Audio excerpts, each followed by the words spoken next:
Eu tenho poucas lembranças da minha infância, né? Mas tem uma bem clara, viu? Que era minha professora no grupo escolar.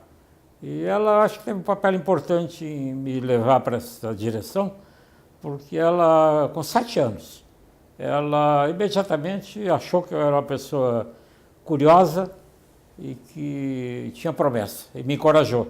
De modo que, ao longo dos anos, eu fui encontrando pessoas que identificaram uma certa habilidade que eu tinha de conectar os fenômenos, que é o que o cientista faz. A gente pergunta sempre o que o cientista faz, né? O cientista procura as causas das coisas, né? Às vezes não tem causas óbvias, né? Mas ele procura, né? Ficou evidente de que eu precisaria vir para uma cidade onde tivesse uma boa universidade, que era a Universidade de São Paulo. Então eu vim com 18 anos para a Universidade de São Paulo, fui fazer química, que eu achei que era a resposta aos meus interesses, e não era não, era física mesmo. Eu acabei virando um físico nuclear. Quando o senhor voltou para o Brasil, voltou como professor e continuou a sua pesquisa científica aqui, aonde e como? Bom, esses trabalhos que eu fiz em Stanford, então, que foram os mais significativos dessa época da minha vida, me levaram à França. Fui convidado para ser diretor de um laboratório na França, onde tinha um acelerador linear. Mas aí, por motivos pessoais, minha esposa faleceu, eu voltei para o Brasil e decidi que ficaria no Brasil.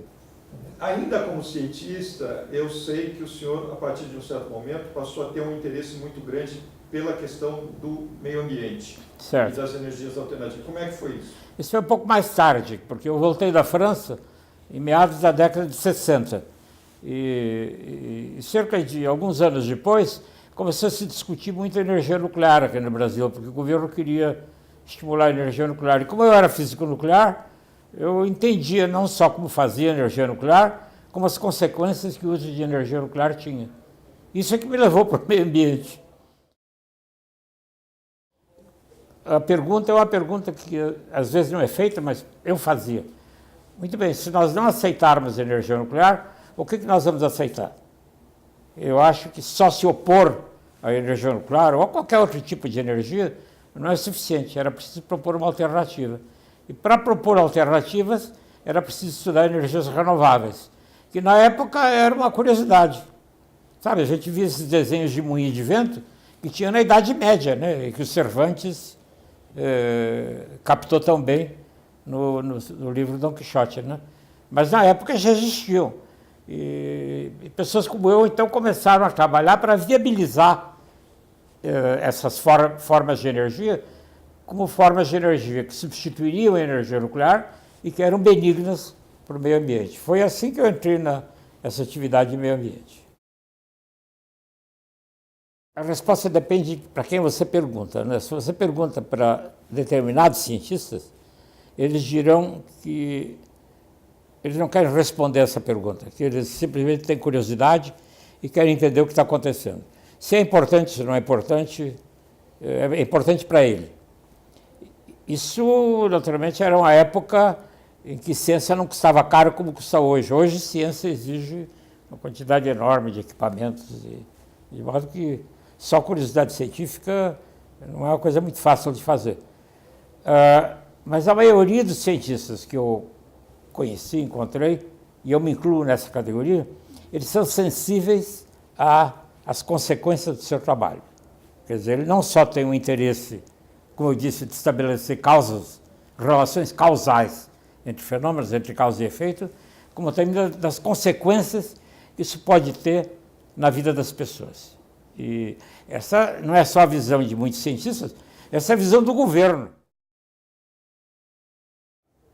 Aqui no Brasil, foi logo no começo da minha carreira, eu tive a sorte, né, de ainda encontrar o professor Vatagin, que era o professor que veio em 1935 para ajudar a fundar a Universidade de São Paulo. E ele era o melhor professor que eu já encontrei na minha vida. Quer dizer, ele conseguia explicar de uma maneira que correspondia aos meus anseios como um aspirante a cientista, né? De procurar quais são as causas das coisas. Não era uma descrição, não, mas ele tentava explicar dessa maneira. Eu acredito que ele foi, do ponto de vista profissional, uma das pessoas mais influentes. Tinha também o professor Schoenberg e outros, né? Que eram muito bons, mas eles me impressionavam pela sabedoria. Eles sabiam umas coisas tão complicadas, né?